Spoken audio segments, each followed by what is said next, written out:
बांगलादेशी घुसखोरांची वाढती संख्या मुंबईकरांसाठी आता चिंतेचा विषय आहे। गेल्या 3 वर्षात हजारांहून अधिक बांगलादेशींना पोलिसांनी अटक केली आहे। घुसखोरांना मदत करणाऱ्या भारतीय नागरिकांवरही कारवाई करण्यात आली आहे, तर 259 घुसखोरांना परत बांगलादेशात पाठवण्यात आले। गेल्या 2 वर्षाच्या तुलनेत सर्वात जास्त अटक 2025 या वर्षामध्ये करण्यात आलेली आहे।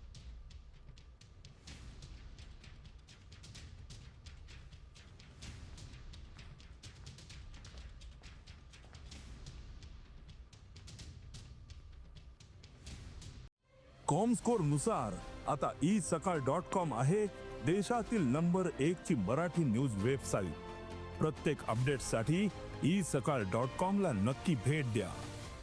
बांगलादेशी घुसखोरांची वाढती संख्या मुंबईकरांसाठी आता चिंतेचा विषय आहे। गेल्या 3 वर्षात हजारांहून अधिक बांगलादेशींना पोलिसांनी अटक केली आहे। घुसखोरांना मदत करणाऱ्या भारतीय नागरिकांवरही कारवाई करण्यात आली आहे, तर 259 घुसखोरांना परत बांगलादेशात पाठवण्यात आले। गेल्या 2 वर्षाच्या तुलनेत सर्वात जास्त अटक 2025 या वर्षामध्ये करण्यात आलेली आहे।